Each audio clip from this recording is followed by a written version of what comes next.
Good morning. This is Dr. Katie Woodley, the natural pet doctor. This is our coffee talk with the doc. It's our weekly live. Today, we're going to be talking about vaccinations in your pets. So this is a big topic and we're going to only cover a little bit. However, many pet parents have questions about what vaccines do I need to give to my pets? Do I need to go in every year for vaccines? And what vaccines do I actually need to give? And why do we give so many all at one time? So we're going to answer some of those questions and go a little bit deeper into what vaccine titers are and other things that you need to know as a pet parent to keep your pets protected and healthy for life. So let's get right into it. As always, definitely say, hey, if you're on this live, reach out with your questions that you have. That's the purpose of these weekly talks, so that we can answer your questions that you have for your pet health. So, all right, let's start out. Okay, every year you get the vaccine reminder, right? So why do you get that? It's super important, okay? So wellness exams are necessary. So I'm going to just start with that. We need to be doing wellness exams. That is the most important part. And I think that's the part that's missed by education from veterinarians. It's not the vaccines, it's the wellness. And so when you're going into the vet clinic every single year, what we're doing, or what we should be doing, is focusing on how do we optimize your pet's health.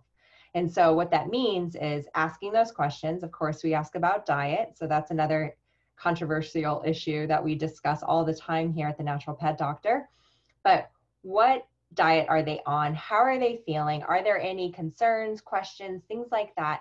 What should we be doing year round to optimize your pet's health, right? So it shouldn't be solely focused on vaccines. Vaccines are a part of wellness, and we're going to talk about how to implement those safely into your pet's life. However, those annual checks are so important, because what we're doing as a veterinarian is we are doing a physical exam. So we're checking out your whole pet. We're listening to the heart. We're listening to the lungs. We're feeling the abdomen. We're feeling for lumps and bumps. We're checking the joints. We're making sure that everything is working appropriately the way it should be. And so that's number one, because prevention is so much better than cure.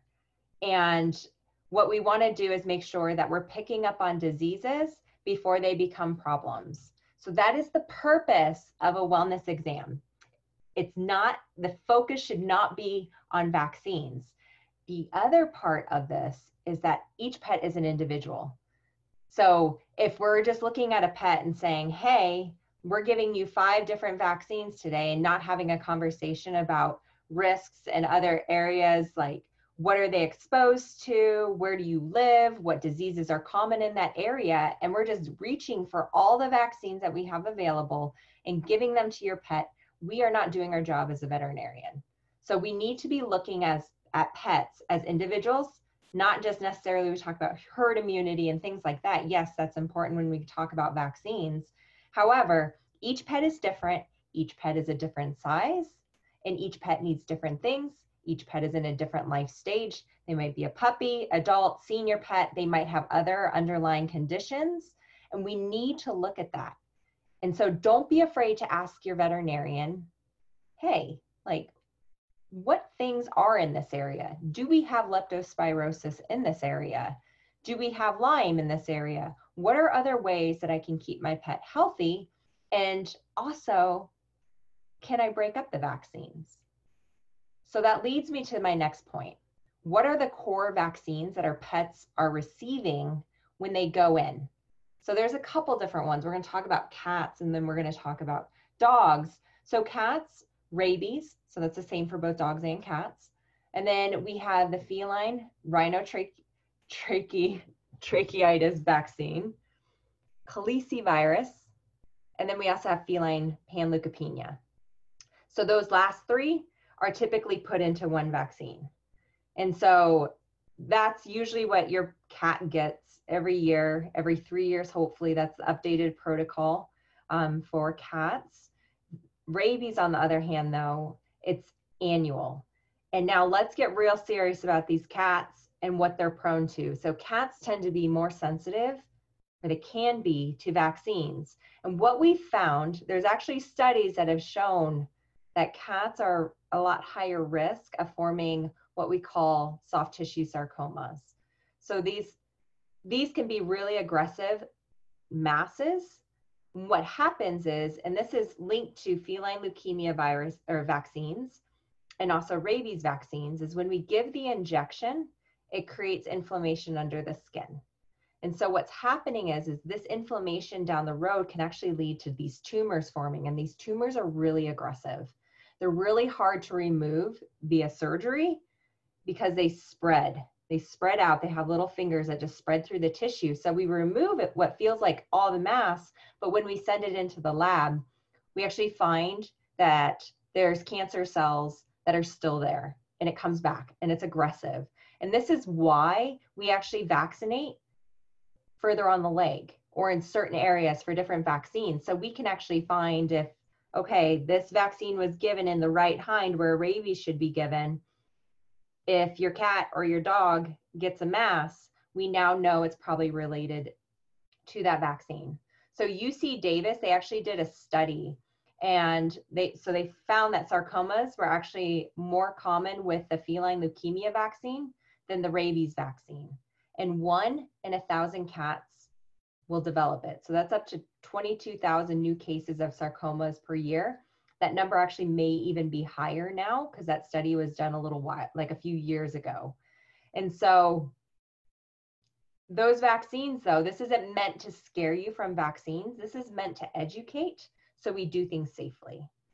So the other thing is, so we have our core vaccines, right? So we have the rabies, we have the rhinotracheitis vaccine, the calicivirus, the feline panleukopenia. Those are all combined other than rabies.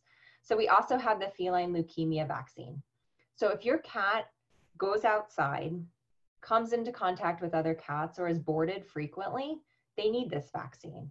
It's a virus that's spread through saliva. It's an immunosuppressive virus. And so if your cat's going to come into contact with other cats that potentially carry this can be a highly contagious virus since it's spread through saliva, food bowls, drinking bowls. So you do want to give that, okay? So that's a non-core vaccine. Not every cat needs that. Now, with vaccines, we'll go into dogs in a second. So vaccines have what are called adjuvants added to them. And this is where a lot of people are really worried. And yes, we should be actually. There's plenty of studies on the human side and the animal side. I just talked about the sarcomas where these adjuvants, so that's the thimerosal, mercury, aluminum, that can irritate the skin. They get injected into the body. The immune system reacts to the vaccine, which it should, because we're trying to mount an immune response and immunize this pet so that when they come into potential contact with these viruses or bacteria that we're vaccinating for, they don't develop the disease. They're protected because they have the antibodies, they have memory cells. So those memory cells remember what they should be fighting against, and they remember that foreign material, that virus. Now, those adjuvants, they're there. The purpose of them was to irritate so that it stimulates the immune system so that you get a response to these vaccines. However, as the years go on, we find that there's all sorts of side effects from these adjuvants that are added to these vaccines. So we see those fibrosarcomas, we see autoimmune disease, we see increased rates of cancer. We can see who's here ever had an adverse reaction, their pet, to a vaccine. So they got really sick afterwards, or even had anaphylactic shock where they had to go back to the vet clinic. Seen this before in cats where they start vomiting, and thank goodness they were still in the clinic. So within 5-10 minutes of receiving a vaccination, they started uncontrollably vomiting, and that's an anaphylactic reaction. They needed an IV injection of diphenhydramine, so Benadryl, and steroids so that they didn't die. Like, that's how serious it is. And so we need to be careful with what are in these vaccines. How frequently are we giving them? Are we overstimulating the immune system? So on the dog side, our core vaccines, rabies, of course, we have distemper, adenovirus, parainfluenza, and parvo. Those last four are typically combined into one vaccine. And so usually you're getting the rabies and then you're getting, we call it the distemper parvovirus, but it has those other elements in it. Sometimes those vaccines will have things like coronavirus, especially for puppies. And guess what? That's not essential. Like, we shouldn't actually be giving that. So they don't need that. And then we have our non-core vaccines. So we have things like bordetella. Influenza is a big one that's come out in the past few years because of the flu outbreaks in the racing greyhounds. And then we also have, so we have bordetella, influenza, and leptospirosis vaccines. And then some clinics, especially if you're in an area where there's a lot of Lyme disease, Lyme vaccine. They used to have a Giardia vaccine. That one's not available anymore because it didn't work.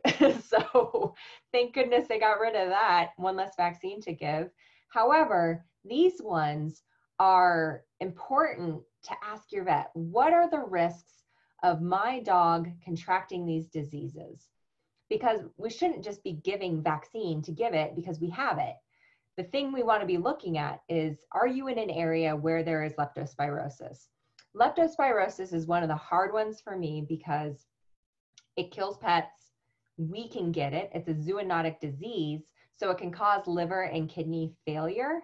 And so it's spread through wildlife urine. So deer, standing water, lakes. I've seen dogs that have never left their backyard contract lepto because rodents can spread lepto in their urine. So rats can go anywhere. And so that's something we have to be aware of, because this dog, that it was an eye opener. It contracted lepto, never had left its backyard, didn't go anywhere. It was not vaccinated. We did hospitalization, IV antibiotics, everything that is supposed to help and fix and treat the leptospirosis bacteria, and the dog still died. And so the hard part with the lepto is that it can be one of the ones that creates the most adverse reactions. And so this is why it's important to ask, is this disease in this area or where you plan on going? So if you travel with your pet, you go backpacking, you hike, camp, anything, ask your vet, is this disease in this area? And if it is, it's worth vaccinating. So bordetella, influenza, do you take your dog to the dog park? Do you go like to areas where there's a lot of dogs? Do they go to a friend's house and there's lots of dogs and they play together? Do they board, go to a kennel facility? Now, if they do, their risk is a lot higher. Now, if they need these vaccines, they need these vaccines. Now, the way that we can vaccinate appropriately and smartly is we spread them out. And that's what's not happening in a lot of clinics. Some places they are doing it, but it's not the majority of clinics. And so what we want to do is we want to separate out these vaccines by 2 to 3 weeks at the minimum. And what that's doing, it's allowing the immune system to react appropriately, not be overstimulated by 5 different vaccines going into that body, and the immune system having to be like, whoa, what's going on? Why are there so much exposure to these foreign things? And so splitting up those vaccines can help. But the other thing that we can do for a lot of these vaccines is we can run titers. So typically when you get your dog or your cat as a puppy or kitten, they're going to get their vaccines from 8 weeks, 12 weeks, and 16 weeks of age. From that point forward, there are actually studies that show that these vaccines, so not all of them, but your core vaccines can last 7 to 8 years. Now, we can't just assume that those pets are immunized. So that means that their body mounted an appropriate immune response to that vaccine. They formed antibodies. So those are the germ-fighting proteins made by specialized white blood cells. And then they also formed memory cells. So those are the things that if that pet comes into contact with these diseases, they're going to be able to mount an immune response. Not every pet is immunized, even when we give a vaccine. And that could be they're sick when we gave the vaccine, their immune system is weaker and couldn't mount an immune response, or there's a genetic defect and they just can't. So that's where titers are really, really important. And a lot of vet clinics don't run them. They don't like them. I don't know why. However, these titers are really important because what they are, it's a blood test that you can run on your dogs and your cats to check for distemper, parvovirus. We can check calicivirus. We can check panleukopenia on your cats. We can actually run one on rabies. Now there's some legal aspects that we as veterinarians, we are legally obligated to do the rabies vaccine unless that pet is sick and has a severe life-threatening reaction to that vaccine. And not every state can write a rabies waiver. So, but it's definitely worth asking your veterinarian about. So with these titers, we draw some blood, we send it off to the appropriate lab, and what we're looking for are those antibodies that showcase that this pet can mount an immune response. When we don't do that, and we just keep giving vaccines every single year, what we're actually doing is we're making the body work harder. We're overstimulating the body. We're putting something foreign into the body every single time we give a vaccination. And there's a place, like vaccines, they work. These vaccines work to prevent these diseases. They've been around for a long time, most of them. And I do recommend vaccines, but I recommend doing them smartly. I don't recommend doing them every year unless your pet is exposed, and those vaccines, so leptospirosis, the bordetella, the influenza ones, they don't last as long. So those are annual vaccines. And also with our cats, so the non-adjuvanted vaccines, so PureVax is one. So highly recommend that. Ask your vet for PureVax non-adjuvanted vaccines for your cats, so that we're not hopefully creating those sarcomas, those aggressive skin tumors in our cats that we can't treat, and then you end up having to euthanize your pet over. So there are some vaccines that are required once a year, but we can be our pet's advocate, and we can empower ourselves to say, hey, I want non-adjuvanted vaccines, and I want to know if my pet truly needs this vaccine. So I want to do titers.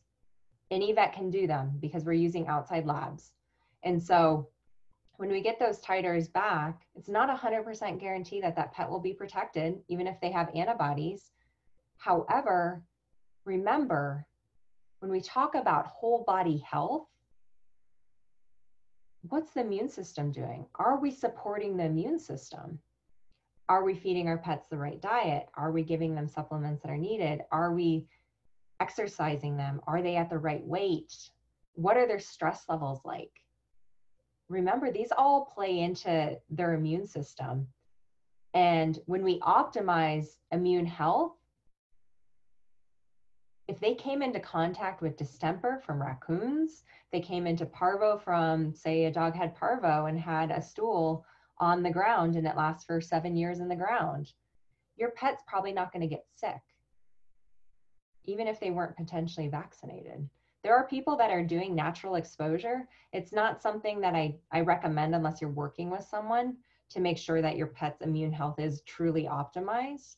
But these pets aren't getting vaccines and they're getting exposed to parvo and distemper and they're not getting sick.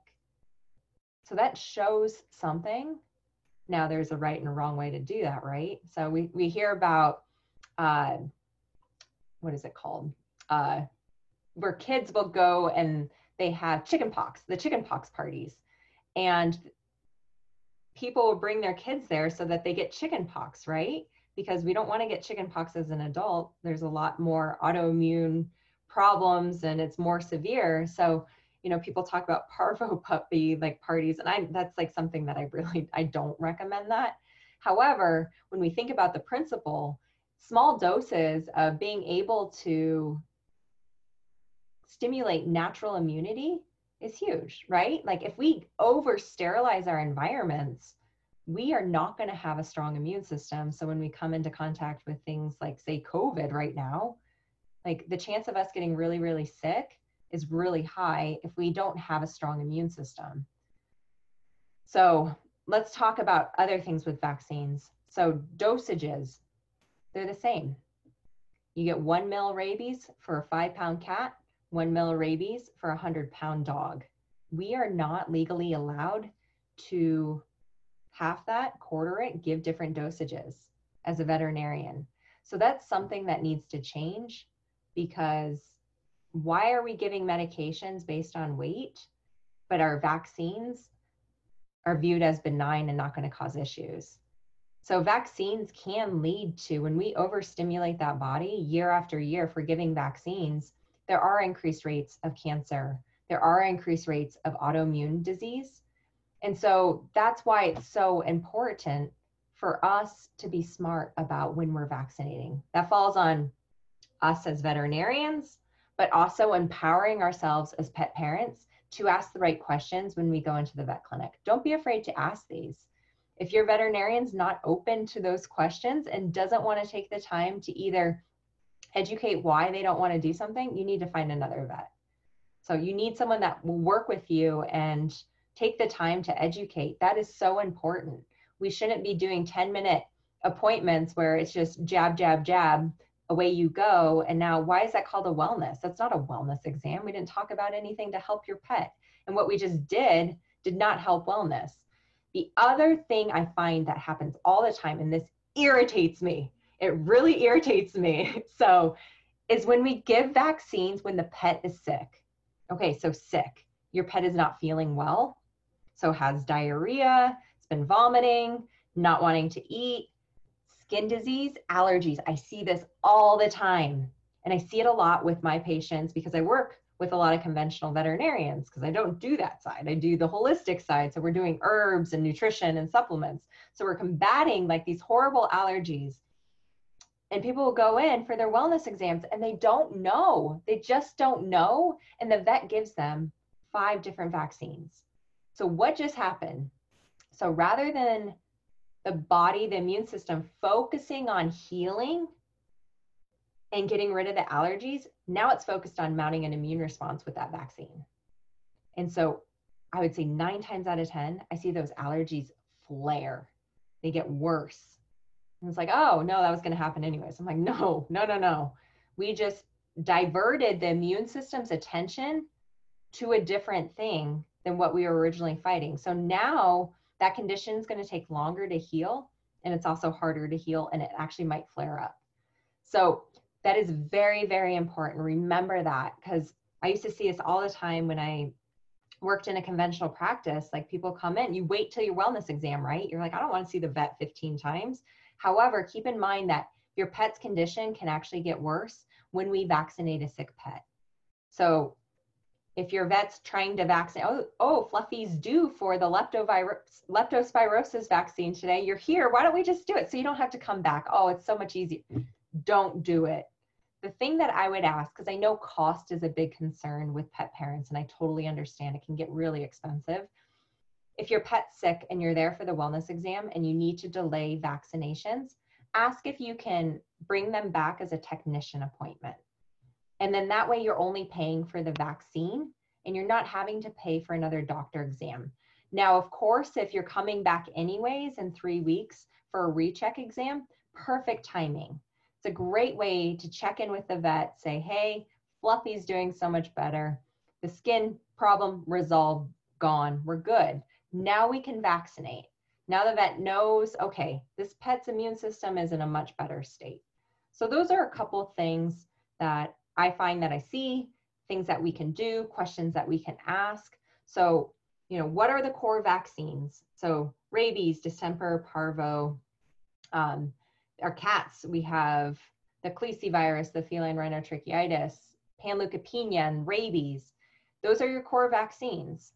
So our pets need to have these vaccines at some point in their life. And then what we can do as follow-ups is titer. So ask your veterinarian to titer to check to see if they have protective antibodies that will protect them if they come into contact with it. Keeping in mind, it's not 100% guarantee, but nothing in life is 100%, correct? So the least that we can do is to protect our pets from being over-vaccinated, but to ensure that they're protected if they came into contact with something. The other things are, ask, are these diseases in this area? What are the risks to my pet if it's a homebody? So say my cat is not going anywhere. I'm not going to repeat. They've had the leukemia vaccine because they were in the shelter. They had all the vaccines. However, that's not one I'm going to continue because I will never board them. And they're not in contact with, they don't go outside. So assess the risk. Ask if leptospirosis is in the area. And then also make sure you're separating out those vaccines. When your pet needs multiple vaccinations, separate them out by 2-3 weeks at minimum. Ask if a technician can give it, so that helps with the cost. And then it's the number one thing. Food is the foundation for health. So optimize the immune system with food and your pet's diet. So make sure you're asking your veterinarian, like, what is the optimal food? Or if you feel like you're not getting a great response, find someone that you can work with that can help you in terms of nutrition. Something I do for every single patient because it is the foundation. We can't achieve optimal health if we're putting garbage into the body. It's the same with us. So definitely have these conversations with your veterinarian, and you'll find that your pets will go to the vet less for sick visits because we have optimized their immune health and we're helping them to thrive and feel vibrant and healthy for a lot longer. So I hope those few tips helped your dogs and your cats to feel their best. You can check out more information if you need help with nutrition or even optimizing a wellness plan for your pet. You can go to thenaturalpetdoctor.com. And this is Dr. Katie Woodley. Have a fantastic weekend, and we will see you next weekend, 10 a.m. Mountain Standard Time for Coffee Talk with the Doc. Have a great weekend.